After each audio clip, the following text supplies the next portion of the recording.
बंगाल में चुनावी बिगुल बज चुका है, लेकिन इस बार बंगाल में बहुत कुछ बदला है।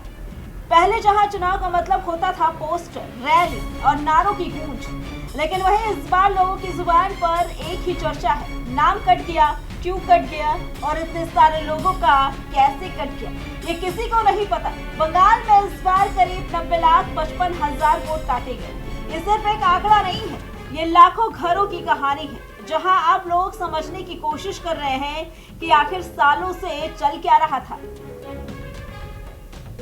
नवंबर 2025 में शुरू हुई एसआईआर प्रक्रिया शुरुआत में बस एक सरकारी प्रक्रिया लग रही थी, लेकिन जैसे जैसे जांच आगे बढ़ी वैसे वैसे परतें खुलती चली गई।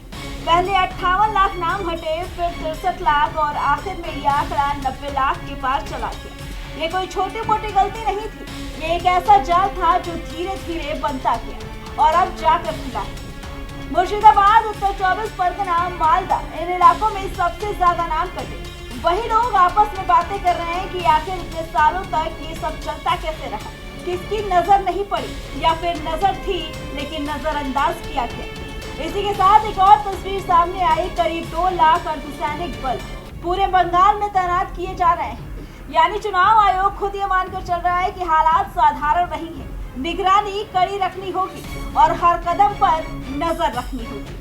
ममता सरकार इस पूरे मामले को साजिश बता रही है, लेकिन जमीनी सच्चाई ये है कि इतने बड़े पैमाने पर नाम हटना अपने आप में बहुत कुछ कह जाता है। ये आंकड़े, ये फैसले किसी एक दिन में नहीं बने, ये सालों की परतें हैं जो अब जाकर खुल रही हैं। बंगाल की सड़कों पर अब एक अजीब सा माहौल है, न पहले जैसी बेफिक्री, न वही चुनावी हलचल। लोग चुप हैं, लेकिन समझ रहे हैं कि इस बार चुनाव सिर्फ सरकार बनाने का नहीं, बल्कि ये तय करने का है कि सिस्टम सही था या कहीं न कहीं बहुत कुछ गलत चल रहा था। 90 लाख नामों का हटना, 2 लाख सुरक्षा बलों की मौजूदगी, ये साफ है कि इस बार बंगाल में बहुत कुछ बड़ा होने वाला है। बंगाल इस वक्त सिर्फ चुनाव नहीं लड़ रहा है, बल्कि अपने ही सिस्टम को समझने की कोशिश कर रहा है। और जब 23 और 29 अप्रैल को वोट डाले जाएंगे तो वो सिर्फ बटन नहीं दबेगा, बल्कि एक फैसला होगा कि आगे का रास्ता कैसा होना चाहिए। Bureau report, prime TV.